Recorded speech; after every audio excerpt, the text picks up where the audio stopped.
여러분 이렇게 만나게 돼서 대단히 반갑습니다. 오늘 정말 더운 날인데 그나마 이렇게 가림막이 있어가지고 좀 다행스럽고 바람도 있어서 괜찮은 것 같습니다.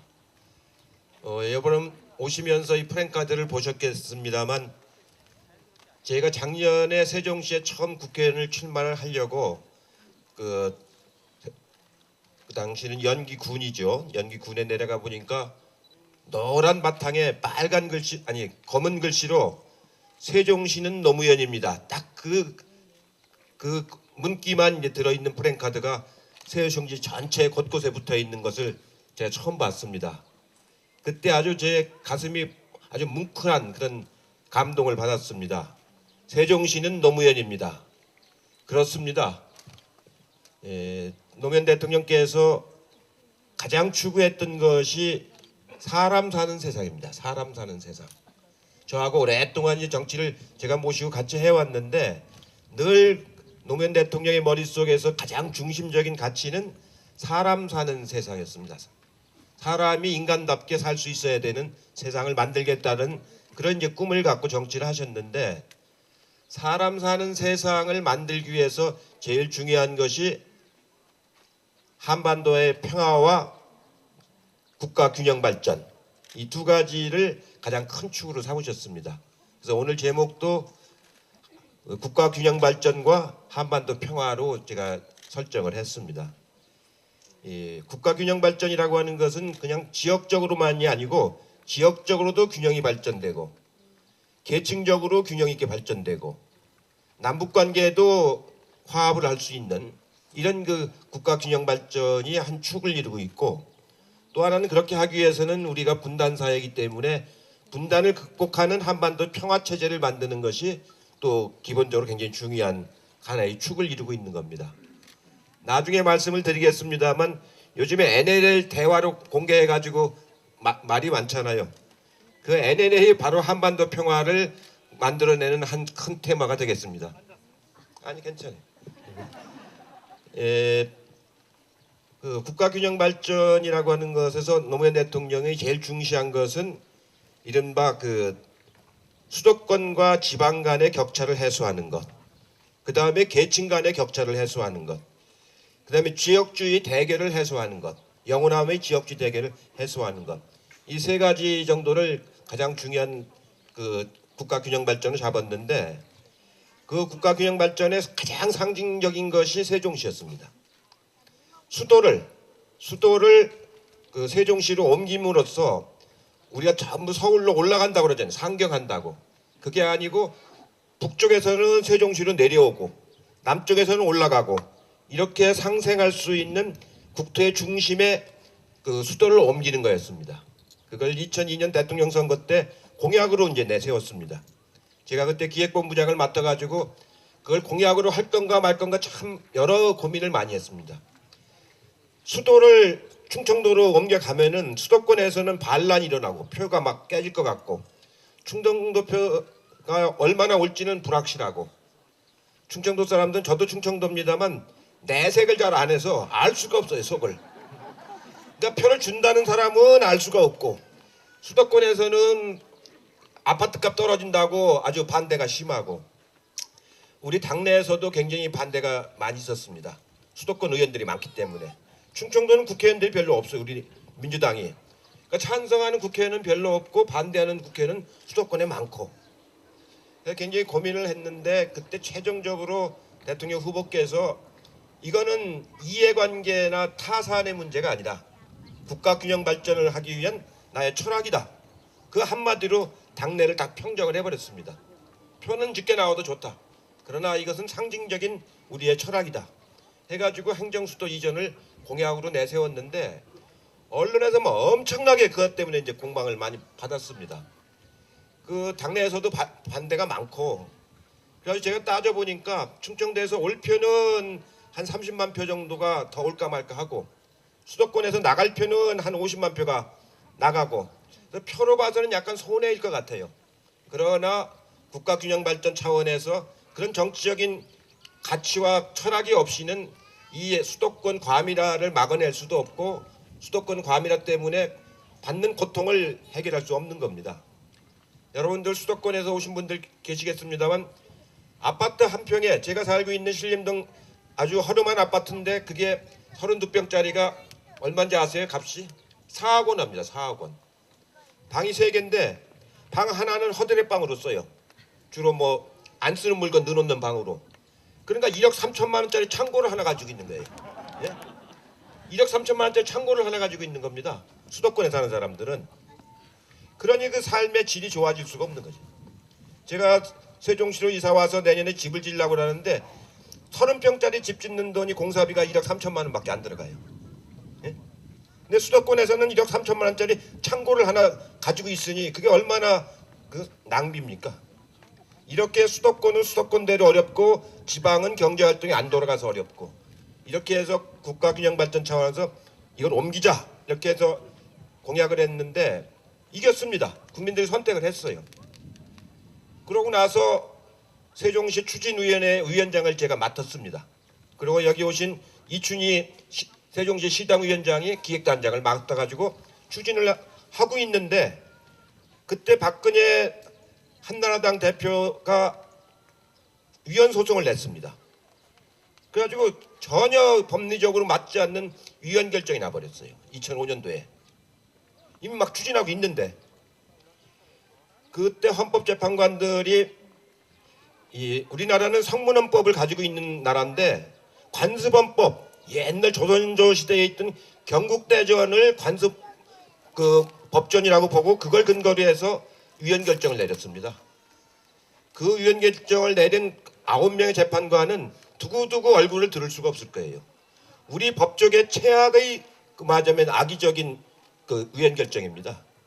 우리는 이미 48년에 국가를 건립하면서부터 헌법을 명문화된 헌법을 갖고 있는 나라거든요. 그 법에 의해서 모든 것이 집행이 되는데 경국대전은 벌써 500년 전 법전을 가지고 그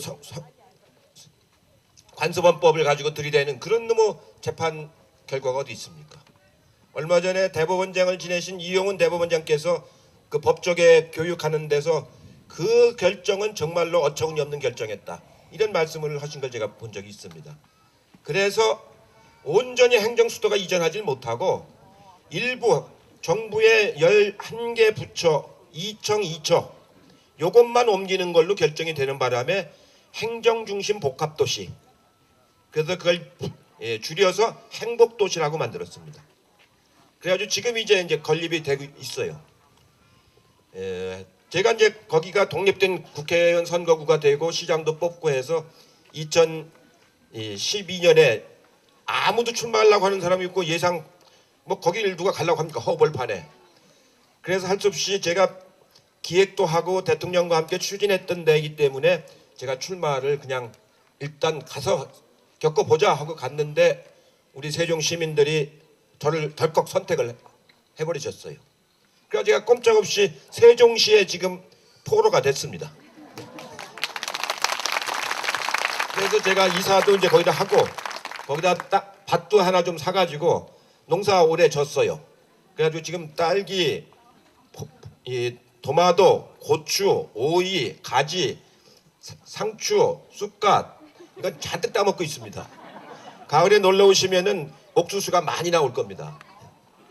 이제 제가 세종시를 책임지는 입장으로 가서 지금 이제 하고 있습니다. 그렇게 해서 앞으로 한 10여 년 동안 잘 키워가지고 정말로 행정수도가 옮겨온 건 아니지만 행정수도가 옮겨온 건 못지않은 명품 도시를 만들어내는 일이 노무현 대통령의 유지를 잘 발현시키는 일이라고 지금 생각을 하고 있습니다.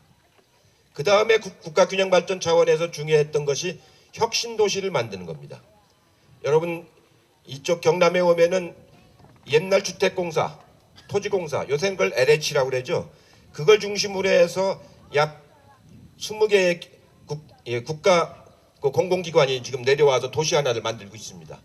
광주에는 한전이 중심이 돼서 또 도시를 하나 만들고 있고 전국에 걸쳐서 수도권만 빼고 국가 공공기관을 150개를 지방으로 이전을 시켰습니다. 그때 그 직원들이 안 가려고 그렇게 그 저항을 하고 해도 끝까지 설득을 해서 이 관철을 시켰습니다. 그래가지고 지금 혁신도시가 다 만들어지고 있어요. 김천에 지난번에 갔다 오다 보니까 아주 KTX 김천역 옆에다가 잘 만들고 있더구만요. 또 전라북도는 김제 쪽에다 지금 잘 만들고 있고 곳곳에 다 잘 만들고 있습니다. 그런 혁신 도시를 만드는 것이 또 국가 균형 발전 중에 굉장히 중요한 부분입니다. 또 하나는 기업 도시. 기업 도시를 이제 6개를 그때 만들었는데 그건 기업들이 자율권을 달라고 해서 줬는데 기업들이 수익성이 적으니까 잘 지금 추진이 안 돼서 좀 더디 가고 있습니다. 이렇게 해서 행정중심 복합도시, 혁신도시, 기업도시 이 세 개를 만들어내는 것이 일단 국가 균형 발전의 중요한 축으로 삼았습니다. 그 다음에가 이제 복지를 확대하는 겁니다. 사회계층 간의 균형을 완화시키는 겁니다. 그래서 기초노령연금을 그때부터 처음 2006년부터 지급을 하기 시작했습니다. 예, 그때 85,000원 줬는데 이번 대선 공약에서 박근혜 후보가 20만 원으로 올리겠다고 해놓고 지금 약속을 안 지키려고 그래요. 할아버지 할머니들을 슬쩍 이렇게 둘러먹는 거죠. 그건 지켜야 합니다. 우리 할아버지 할머니들이 그 경제개발 과정에서 자기 몸을 바쳐서 거의 산재병을 다 감수해가면서 50년 동안 일해오신 분들인데 이제 그분들의 겨우 용돈 정도 되는 수준을 안 준다는 건 있을 수가 없는 일이죠. 우리 정부 때는 일단 착수를 했습니다. 1인당 87,000원 그리고 부부가 받으면은 13만 원. 사실은 그것도 말이 안 되죠. 부부가 받으면 17만 원을 줘야 되는데 이혼하면은 17만 원이 되고 각자 받으니까 이혼을 안 하면은 13만 원이고 할아버지 할머니한테 이혼을 권장하는 사회가 돼서는 안 됩니다. 그런 그 불합리한 제도를 거쳐서 적어도 네 분이 살고 계시다면은 40만 원, 혼자 계시다면은 한 25만 원, 이 정도만 돼도 그 지역에서 그 자식들 눈치 안 보고 용돈은 낼 수 있는 돈입니다. 일본은 지금 내가 살면은 우리나라 돈으로 300만 원 가까이를 드립니다. 캐나다나 미국 같은 경우도 2,500불 정도를 줍니다 한 달에. 근데 우리는 지금 불과 뭐 100불 주는 겁니다. 100불. 10몇만 원 줘봐야 100불 주는 건데 이렇게 이제 2만 불 소득이 됐는데도 그렇게 몰인정한 사회가 돼서는 안 되는 거거든요. 이렇게 하나의 공동체. 아까 제가 사람 사는 세상이라고 말씀드렸잖아요. 함께 더불어 잘 사는 사회. 이것이 하나의 공동체인 거거든요.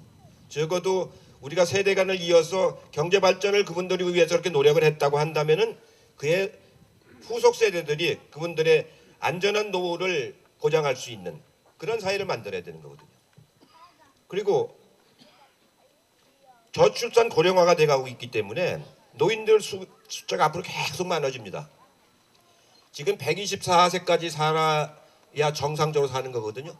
중간에 담배 피우고 술 마시고 막 하니까 124세를 못 가는 것이지 인간의 수명은 원래 124세까지입니다. 장기가 그렇게 124년 동안 쓰도록 돼 있는 거거든요. 근데 지금 60세가 되면 다 바꾸죠. 응? 임플란트도 하고 안경도 쓰고 라식 수술도 하고 허리도 뭐 고치고 이게 반밖에 제대로 못 쓰고 바꾸는 거거든요. 이런 고령화 사회로 갈수록 사회적인 후속 세대들, 젊은 세대들이 부담이 커지는 겁니다. 국민연금을 받아야 되는데 낼 사람이 없어지는 거거든요. 지금 원래 연금 체계라는 게 어떻게 되는 거냐면 40년 동안 일하고, 그러니까 25세에서 직장에 들어가 가지고 65세까지 40년 동안 일하고 75세 내지 80세 10년 내지 15년 동안 연금 받다가 돌아가시면 그게 정상적으로 돌아가는 겁니다.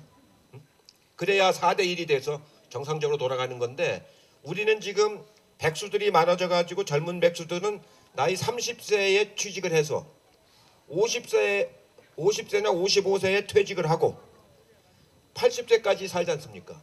그러니까 25년 일하고 25년을 연금을 받으니까 연금이 남아날 수가 없는 거죠. 그렇기 때문에 이런 그 저출산 고령화 사회에 맞는 새로운 연금 체계를 만들어 나가고 분배 체계를 만들어 나가야 되는 거거든요. 그 부분을 노무현 대통령을 모시고 저희가 어느 정도 줄거리는 잡았는데 아직 그 충분히 발전을 못 시킨 채 정권을 뺏겨버리고 말았습니다. 정권을 뺏기고 나니까 지금 어떻게 돼가고 있습니까? 완전히 부익부 빈익분으로 가고 있는 사회가 돼버렸거든요. 지금 경제가 아주 엉망이죠. 일자리가 없죠. 시간제 일자리를 좋은 일자리라고 지금 그렇게 속이려고 그러고 있죠. 시간제 일자리는 그냥 시간제 일자리지 좋은 일자리일 수는 없죠. 일자리라고 하는 건 안정되고 자기의 가치를 실현할 수 있고 또 그만한 대가를 받을 수 있는 자리라 해야 되는 거거든요. 그런 일자리를 자꾸 만들어야지 아르바이트 자리를 자꾸 만들면 안 되는 거거든요. 근데 이 사람들은 일자리 숫자만 채우려고 아르바이트 자리를 자꾸 만드는 거예요. 시급 자리. 시급도 제대로 주는 것도 아니고 4,800원 시간급 최저임금이 4,800원 가지면 뭐 사 먹을 수 있죠? 짜장면 한 그릇. 네? 짜장면 한 그릇. 짜장면 6,000원이에요. 그 동네는 비싸네요. 세종시는 5,000원인데. 원래 그 최저임금을 가지고 뭘 할 수 있는가를 가지고 그 나라의 기준을 삼습니다. 대개 우리는 이제 짜장면 한 그릇 정도를 사 먹는데 다른 나라 웬만한 나라들은 맥도날드 2개 내지 5개를 사 먹습니다. 맥도날드 햄버거에다가 그 콜라까지 포함해서 대개 요즘에 얼마 합니까? 한 6, 7천 원 하나요? 대개 2개 정도를 사 먹을 수 있어야 기본적으로 사람 사는 세상 같은 나라라고 볼 수가 있는 겁니다. 유럽의 나라들이 아주 비싼 그 고소득인 데는 5개 정도를 사 먹고 웬만한 나라들은 그 2개 정도를 사 먹습니다. 그러니까 한 3, 4천 원 되는 거예요. 시간급. 이렇게 돼야 사람으로서의 품위를 갖추면서 살 수가 있는 거거든요. 근데 우리 현실은 어떻습니까? 초등학교 다니는 학생들, 중학교, 고등학교 다니는 학생들, 의무교육을 받는 학생들한테 급식을 주자니까 왜 무료로 주느냐? 돈을 받고 줘야지. 저는 그렇게 말하는 사람들의 그 사고방식이 얼마나 잘못된 겁니까? 군대 가 있는 의무 병사한테 도시락 사갖고 와서 보초을 하면 누가 쓰겠어요? 의무교육이면 의무급식을 해줘야 되는 거예요. 의무교육을 시키려면은 학교 안 가면 벌 받잖아요. 의무교육이니까. 그러려면 공부하는 데 필요한 모든 물품을 다 제공해 줘야 되는 겁니다. 사실은. 그 교과서, 급식, 그 준비물 이런 거 학교에서 다 줘야 되는 거거든요. 유럽의 교실들은 학교 안에 간식까지 차려놨습니다. 교실 안에. 그 쉬는 시간에 애들이 먹을 수 있도록 요구르트, 과일, 초콜릿, 치즈 이런 거 학교 교실 안에 놓았다고요. 필요한 때는 언제든지 가지고 먹을 수 있게. 그런 정도가 돼야만이 그것이 이른바 사람 사는 세상의 학교라고 할 수가 있는 거거든요. 예, 우리처럼 이렇게 그 인색한 사회가 돼서는 나라가 발전을 못하는 거거든요. 계속 갈등만 겪는 것이지. 이런 그 국가 균형 발전 차원에서 아까 말한 그 이런 SOC 투자 쪽은 어느 정도 우리가 진도가 나갔는데 이런 사회복지 정책 쪽은 초기 단계에 우리가 머물르고 많은 상태에서 정권을 뺏겼기 때문에 이런 부분들을 앞으로 우리가 어떻게 구해내 나가느냐는 것이 큰 과제라고 제가 우선 말씀을 드리겠습니다. 다음에 이걸 하기 위해서는 기본적으로 가장 중요한 것이 한반도의 평화체제를 만들어야 돼요. 요즘에 NLL 건 가지고 막 굉장히 시끄러운데 왜 한반도 평화체제를 만들어야 되느냐면요. 우리가 분단된 지 벌써 50년이 넘었지 않습니까? 60년이 됐는데 그동안에 쏟아부은 그 국방비가 얼마입니까? 엄청난 국방비를 1년에 쏟아붓고 있습니다. 우리가 1년에 국방비를 약 30조 원을 매달 써요. 매년. 약 300억 불 정도를 씁니다. 유럽의 영국이나 프랑스나 독일이나 이런 나라들은 200억 불 정도밖에 안 써요. 우리보다 경제 규모가 더 큰데도 우리는 2만 불 국가인데 300억 불을 국방비로 쓰고 독일 같은 데는 4만 불 국가인데 200억 불밖에 안 써요. 그러니까 국가 전체 예산에서 차지하는 국방비 비중이 굉장히 작은 거죠. 우리는 너무 큰 거예요. 그 돈을 가령 300억 불을 안 쓰고 남북 간에 평화가 오고 긴장이 없어진다고 하면 우리는 150억 불이면 충분하거든요. 그럼 150억 불이면 15조 원이나 되는 돈 아닙니까? 그 15조 원이나 되는 돈으로 아까 말씀드린 사회복지 정책에 재원을 투자하면은 훨씬 지금보다 복지 정책이 강화될 수가 있는 거거든요. 이런 한반도 평화를 만들기 위해서는 가장 중요한 것이 남북 간의 대화거든요. 우리가 지금 일본하고 전쟁하는 것도 아니고 중국하고 대치하고 있는 것도 아니고 러시아나 미국하고 대치해 있는 게 아니거든요. 유일하게 군사적으로 대치하고 있는 것은 남북 관계거든요. 남북 관계. 여기다가 지금 돈을 300억 불을 쏟아넣고 있는 거거든요. 그리고 60만 병사들이 거기 가서 복무를 해야 되지 않습니까? 그 젊었을 때 왕성한 경제 활동을 해야 될 때 한반도 그 휴전선에 가서 지금 근무를 하고 있는 거예요.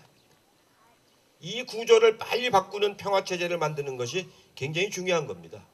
그래서 김대중 대통령은 처음으로 2000년대에 6.15 정상회담을 해서 기본적인 남북 간의 대화를 할 수 있는 틀을 만들었고, 그리고 노무현 대통령은 2007년 10월 4일 날 정상회담을 통해서 그 구상을 구체화시키는 정책을 개발을 한 거거든요. 그 중에 하나가 서해 평화 공동 어로 지역을 만들어서 긴장을 완화시키자. 그게 NLL 선입니다. 지금 그 대통령께서 평양에 가시기 전에 공동 어로 구역을 어떻게 만들 거냐 이걸 참모진들하고 논의하실 적에 NLL 선을 기준으로 해서, NLL이라는 게 북침 한계선이거든요. 북방 한계선인데 그걸 기준으로 해서 등거리 등면적 같은 거리에 같은 면적으로 하자. 근데 거기가 북쪽에가 많아요. 남쪽보다. 남쪽 고기들은 배가 좋아서 자꾸 잡으니까 북쪽으로 피신을 갔어요. 북쪽은 배가 약하니까 싹쓸이를 못하는데 남쪽은 싹쓸이를 하니까 고기가 NLL 선에서 북쪽이 더 많아요. 남쪽보다. 그러니까 공동구역을 똑같이 해놔버리면은 북쪽 고기만 많이 잡게 되잖아요. 그래서 등면적을 잘 고려해가지고 균형 있게 고기가 잡힐 수 있도록 하자. 그렇게 해서 그 기준을 가지고 협상을 하러 가신 거거든요. 그 기준선이 NLL입니다. 근데 그건 무슨 뭐 NLL을 포기했느니 뭐했느니 한참 막 하다가 드디어는 정상회담 회의록까지 공개를 해버렸잖아요. 정말로 그 해서는 안 되는 일이거든요. 저는 회의록 공개한다고 하길래 탄핵할 때하고 비슷한 느낌을 가졌어요.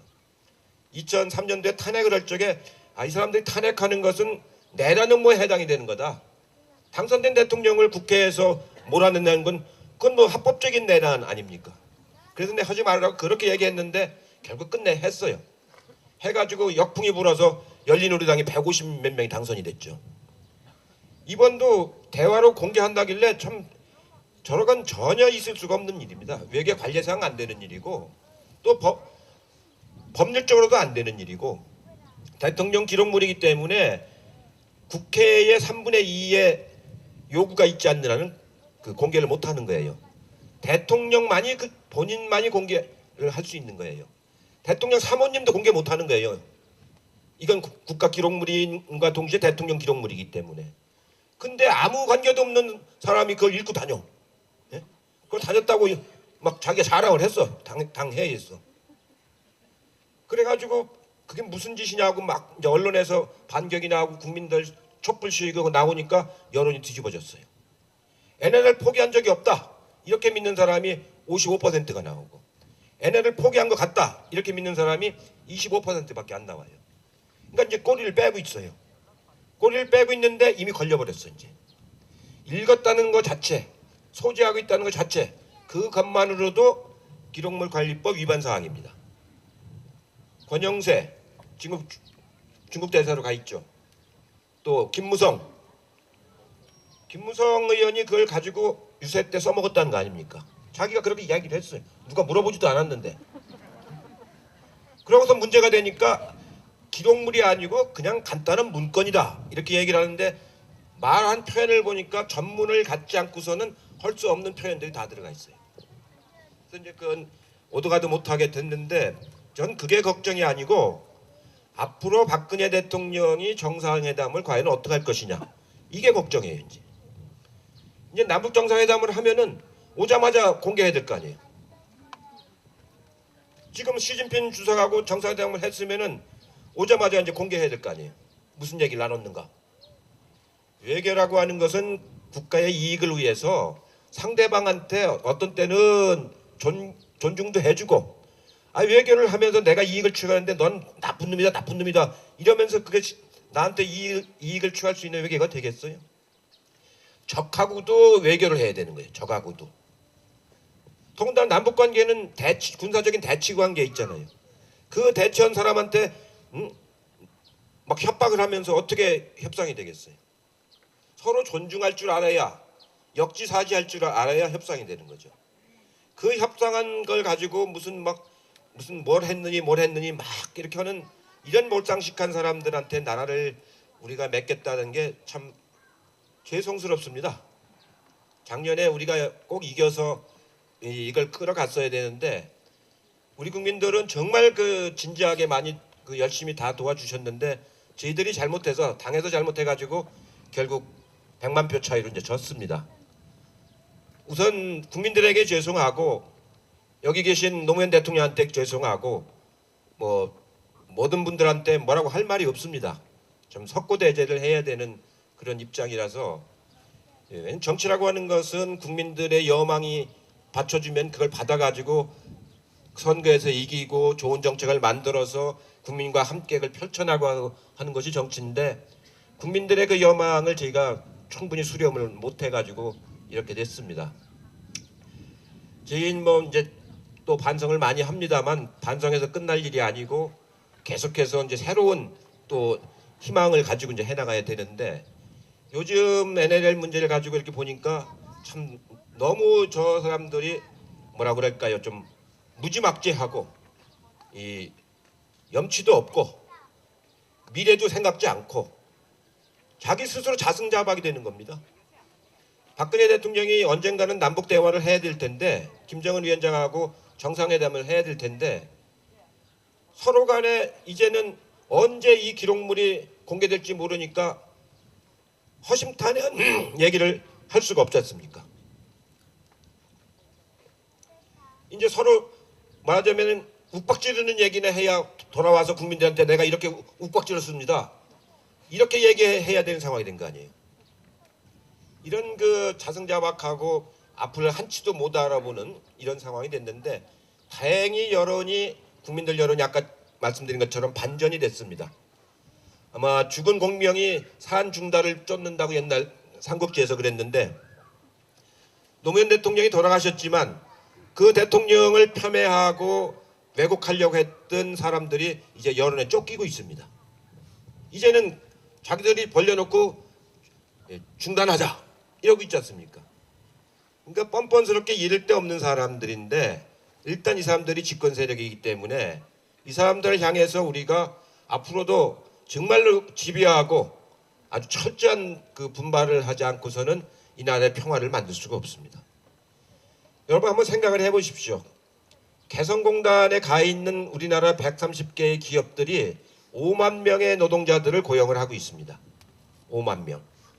그 사람들이 한 달에 받는 월급이 다 포함해서 130불입니다. 130불. 우리나라 돈으로 15만 원. 15만 원이면 우리나라에서 일당이죠. 하루 일당. 남성들 하루 일당. 그게 그 사람들이 한 달에 받는 월급입니다. 지금 중국에 있는 노동자들이 한 달에 받는 월급이 대개 300불입니다. 300불. 그러니까 개성공단에 있는 사람들보다 중국 노동자들이 2.5배 정도 받습니다. 그러니 근데 이 사람들은 전부 고등학교를 졸업한 사람들이에요. 북한은 일찌감치 고등학교까지 다 의무교육을 다 이행을 했기 때문에 고등학교 이하 학력자는 없습니다. 그래서 교육을 시키기가 아주 좋아요. 다른 나라 가면 언어가 우선 안 통하고 교육을 시키기가 어려운데 개성공단은 아주 그게 쉽습니다. 그래서 생산성이 높아요. 월급은 절반이 안 되는데 생산성이 한 2배쯤 됩니다. 중국이나 베트남 노동자들에 비해서. 그러니까 한 4배의 효과가 있는 거예요. 4배의 효과가. 그런 사람들이 5만 명이 있는데 그게 지금 중단돼 버렸지 않습니까? 그것이 아니고 그런 공단을 북한에다가 원산에도 하나 더 만들고 남포에도 하나 더 만들고 해주에도 하나 더 만들고 노무현 대통령 구상은 그런 구상이었습니다. 그렇게 해서 4군데 정도 만들어 놓으면 한 20만 명이 고용될 거 아닙니까? 20만 명이 고용되면은 100만 명이 먹고 사는 거거든요. 100만 명이. 그럼 전쟁을 어떻게 못하는 거지? 그리고 우리나라가 중국에서 지금 김치를 한 5억 불 정도 수입합니다. 여러분들이 식당에서 사 먹는 김치의 상당 부분이 중국에서 수입한 김치들인데요. 중국 사람들은 김치 먹지도 않고 담글지도 몰라요. 우리나라 사람이 가서 중국에서 만들어 가지고 조선족들을 시켜서 만들어서 우리가 수입을 해오는 거죠. 그럴 거라면 차라리 개성이나 어디 철원이나 이쪽에다가 그 식품 공장을 만들어 가지고 거기가 한 2억 불만 들여오면은 얼마나 좋아요. 신토부리, 응?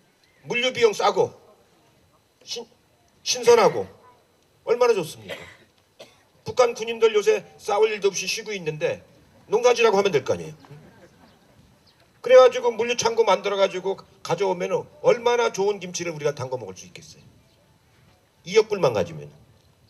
이럴 수 있는 남북 간에 상생할 수 있는 좋은 이런 것을 다 기회를 지금 잃어버리고 있는 거거든요. 정말로 그 대치를 통해서 북이 붕괴되기를 바란다고 하는 건 참 어처구니 없는 그 발상입니다. 독일이 통일되고 나서 지난 20년 동안 얼마나 고생을 많이 했는 줄 아세요? 독일이 가지고 있던 우리나라로 말하면 국민연금 그걸 1년에 2천억 불씩을 썼어요. 2천억 불씩을. 그래가지고 1,000억 불씩을 20년에 2조 불을 썼습니다. 그래서 국민연금이 반으로 내려가 버렸어요. 왜냐하면 동독에서 피난 나온 사람들을 전부 아까 말한 생계를 보장해 줘야 됩니다. 집도 줘야 되고 의료도 해줘야 되고 일자리도 만들어줘야 되고 우리로 말하면은 기초생활수급자로서 다 인정해줘야 돼요. 북한에 2,300만 명이 지금 살고 계신데 만약에 북한이 갑자기 붕괴된다면은 그 중에 상당수는 남쪽으로 내려올라갈 거 아니에요.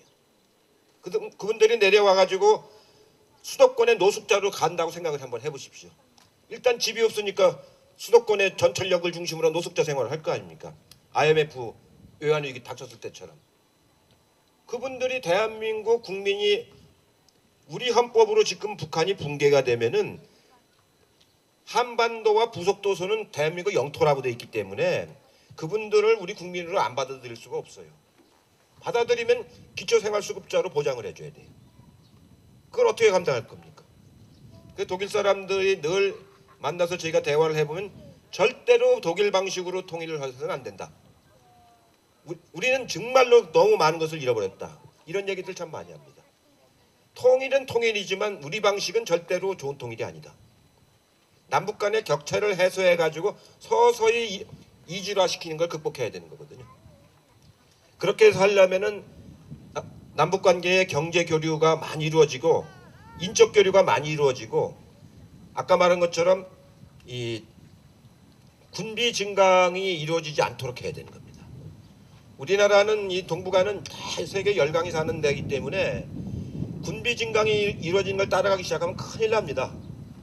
지금 중국은 요새 국방비를 1년에 한 600억 불을 씁니다. 일본도 500억 불 정도를 쓰고 있고 우리는 약간 제가 300억 불이라고 그랬잖아요.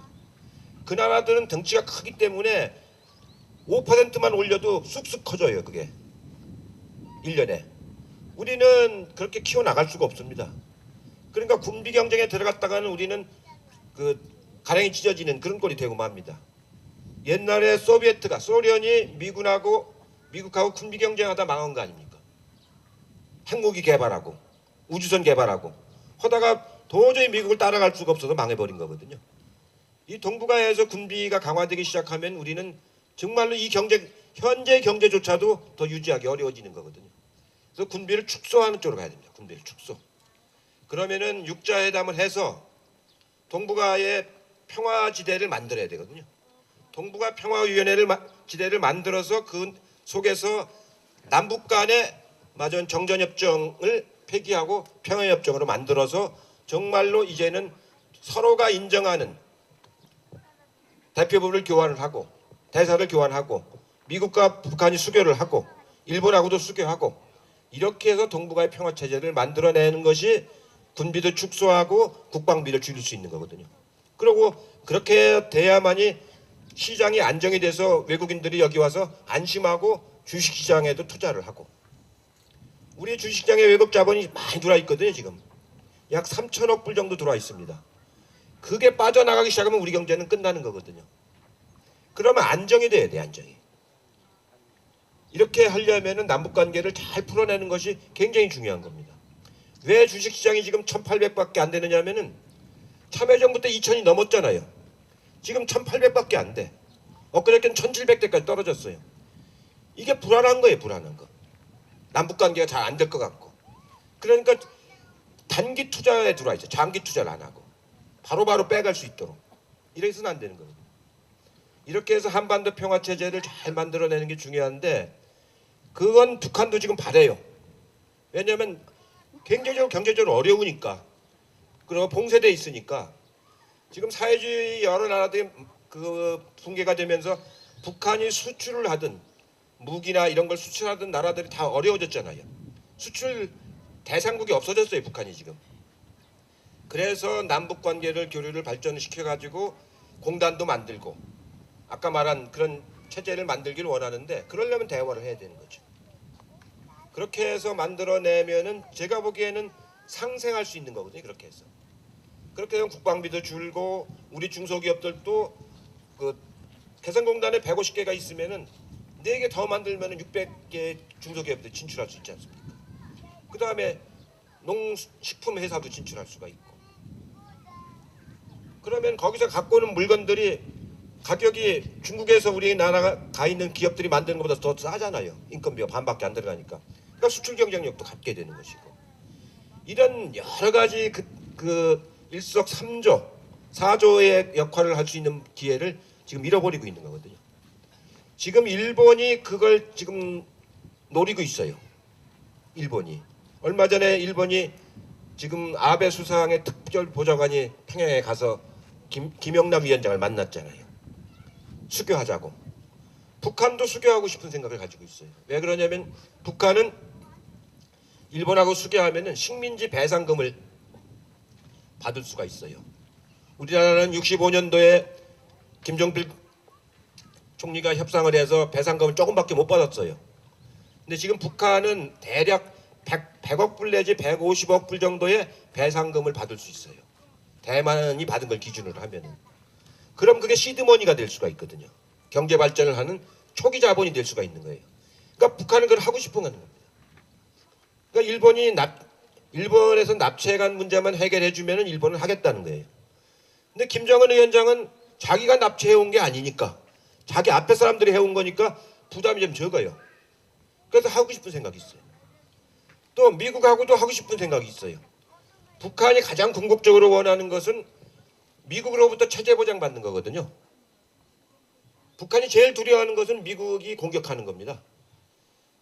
이라크라든가 그 리비아라든가 이런 데 공격받는 걸 봤잖아요. 미국의 공격 능력이라는 건 막 정말로 한 번에 그냥 그 때리는 공격 능력을 지금 가지고 있지 않습니까? 이제는 완전히 컴퓨터로 이제 조종하기 때문에. 그래서 북한은 그 미국의 공격 능력을 굉장히 두려워하고 있습니다.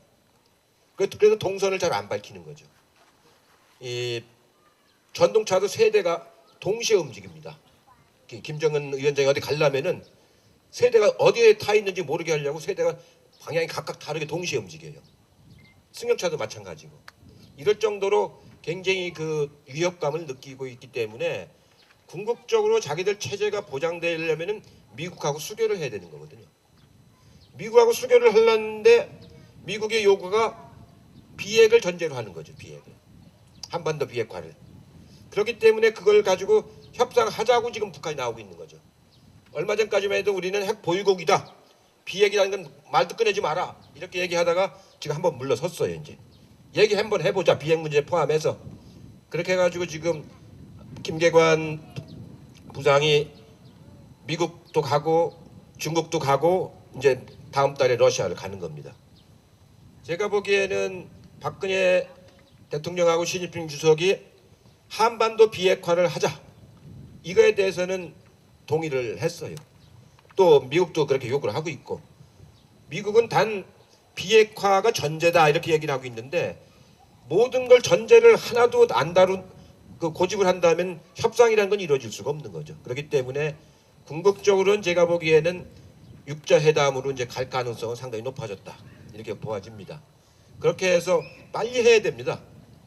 이 김대중 대통령은 2000년도에 하셨는데 하필 그때 클린턴 정부가 끝나면서 부시 정부가 들어와가지고 방해를 놨어요.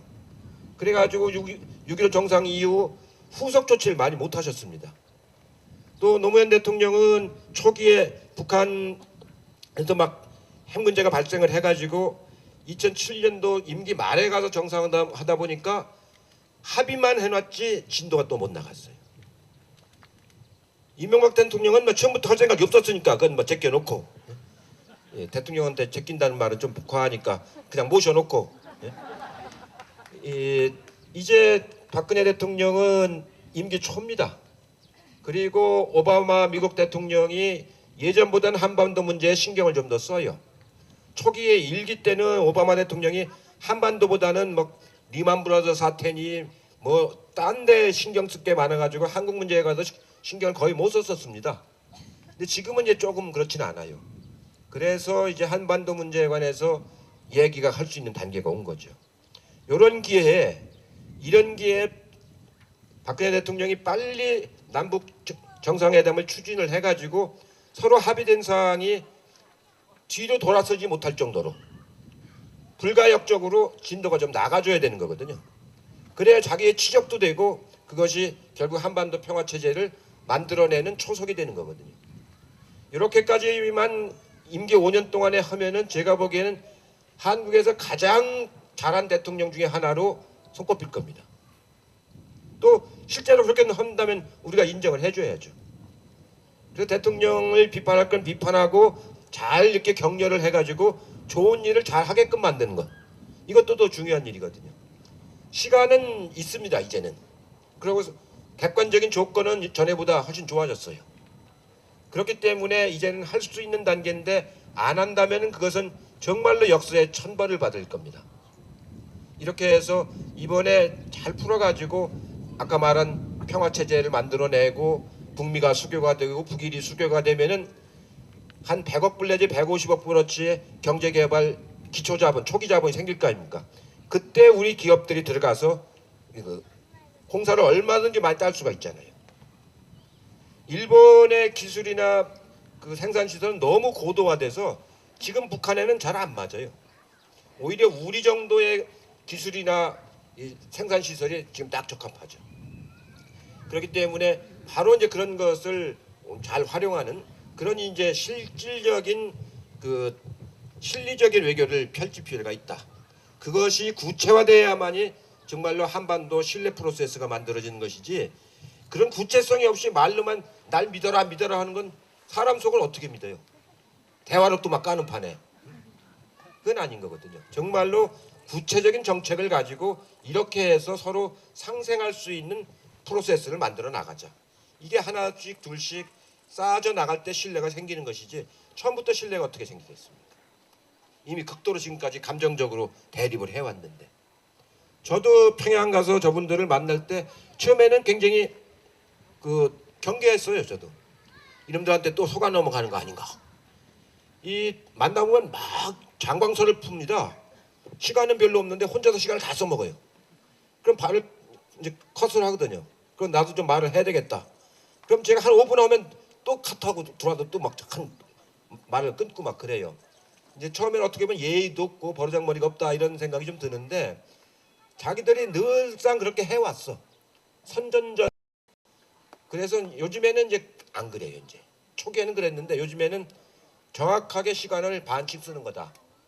시간을 정확하게 반씩 쓰는 거다. 네가 3분 얘기하면 나도 3분 얘기하고, 응? 이렇게 대화가 오가야지 너네가 주장만 자꾸 해갖고 무슨 의미가 있냐.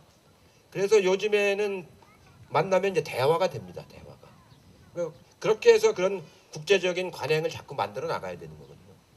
그런 과정 속에서 우리가 인도적 지원도 하고 이산가족 만남도 하고, 금강산을 잘 자놓고 한 번도 지금 못 써먹고, 우리가 미국이나 뭐 중국하고 비교할 수는 없잖아요. 나라 성격이 다르니까.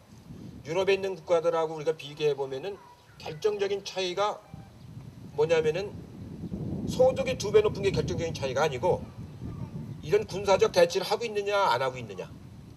유럽은 20세기에 1, 2차 세계대전을 치렀지만 21세기에 들어와가지고 독일이 반성을 해갖고 EU라고 하는 공동체를 만들었잖아요. 그래가지고 이 경계가 없어졌어요. 경계가. 이 기름값이 독일이 싸면은요, 헝가리 사람들이 독일을 거쳐서 어디 딴 나라로 가요. 이제 국경선이 없어졌으니까. 그럴 정도로 유럽은 평화지대가 돼버린 거예요. 이제 군복 입은 사람을 볼 수가 없으니까. 근데 우리는 세계 최강의 맞으면 군사적 강국들이 지금 포진해 있는 나라입니다. 그 차이가 아주 큰 차이고요. 두 번째가 큰 차이가 뭐냐면 사람을 사람으로서 보느냐 아니면 이용할 수단으로 보느냐. 적어도 이 사회에서 함께 공동체의 구성원이라고 하면 사람답게 살 수 있는 기본적인 여건을 만들어서 서로 존중하는 사회. 그게 훨씬 더 공동체적인 문화와 가치인데 우리는 그저 잠깐 이용해 먹을 사람으로만 자꾸 생각하는 거 아니에요. 임금 작게 주고 이렇게 해가지고 거친 맞은 경쟁 사회를 만드는 거거든요. 그 약육강식의 사회를 만들고 이렇게 해갖고는 그 사회가 평화를 가져올 수가 없는 거거든요. 이런 우리의 가치관, 그 다음에 그런 그 평화 체제, 이것이 우리가 추구해야 할 가장 중요한 앞으로의 이제 정책입니다. 우리 민주당이 노무현 대통령을 모시고 그런 걸 지금까지 쭉 해왔는데 어느 정도 이제 좀 하는 과정 속에서 시행착오도 있고 했습니다만 앞으로도 그런 방향으로 지속적으로 안정돼 해나가는 것이 아주 중요합니다. 그래서 저는 이제 노무현 대통령을 모시고 오래 하면서 정말로 대통령하고는 참 격의 없이 일 참 많이 같이 했어요. 지금까지 했던 일들이 되게 이제 많이 했는데 그때는 저에게 대통령께서 책임 총리라고 했어요. 그래가지고 총리가 웬만한 일은 다 알아서 해라. 인사까지 다 알아서 해라. 그래가지고 저는 이제 소신껏 일할 수가 있었는데 지금 대통령들은 총리한테 그런 소신을 안 줘요. 권한을. 그러니까 대독 총리로 다시 돌아갔죠 지금. 이렇게 돼서는 안 되고 적어도 헌법 정신을 살려서 헌법 정신에 우리나라가 대통령과 총리가 분권화된 활동을 하게 돼 있거든요. 대통령은 외교 국방을 중심으로 해서 총리는 내치를 중심으로 해서 그게 헌법 정신입니다. 이승만 대통령이 아니었으면은 그게 내각제로 우리가 헌법이 만들어졌던 건데 이승만 대통령이 고집을 하는 바람에 내각제적 성격의 대통령제라고 하는 모자를 씌운 거거든요. 근데 그게 오래 가다 보니까 대통령이 독식하는 이런 나라가 돼버렸어요. 그래서 노무현 대통령이 처음 저한테 총리를 하라고 말씀하실 적에 우리 헌법 정신을 살려서 같이 한번 해보십시다. 이렇게 말씀을 하셨어요. 그러니까 웬만한 일은 총리한테 다 줘가지고 자율적으로 이렇게 하다 보니까 부처의 자율성이 아주 그땐 많았었죠. 힘은 들지만 부처의 자율성이 많아가지고 열심히 신명나게 할 수 있었는데 요즘엔 이제 그러진 못합니다. 그런 헌법 체계도 이제 우리가 새로운 미래에 맞게끔 다시 이제 바꿔야 되는 거거든요. 이런 일까지 포함해서 앞으로 역사적으로 우리가 해야 할 과제들이 아주 많이 있습니다. 저도 우리 당에서 이제 제가 제일 다선 의원인데 그 여러 의원들하고 같이 논의도 하고 국민들하고도 소통을 하고 우리 노무현 대통령을 이렇게 사랑하시는 여러분들하고도 소통을 해서 잘 하도록 하여튼 최선을 다해서 다시 다잡겠습니다. 그리고 아까 이병환 이사장이 말씀하신 것처럼 4만 명이 넘는 재단 후원 회원이 생기셔가지고 1년에 약 한 50억 정도의 회비가 들어옵니다. 1년에. 전 세계에서 유일한 그런 기념재단입니다. 1년에 500만 불이 후원금으로 들어오는 그것도 전부 10,000원씩 20,000원씩 누가 큰 돈 내는 것도 아니고 이렇게 고마운 재단을 여러분들이 만들어 주셔서 대통령을 기념하는 여러 가지 사업을 이제 할 수가 있습니다. 좀 더 잘 발전시켜서 여러분의 뜻에 잘 보답될 수 있도록 하겠습니다. 고맙습니다.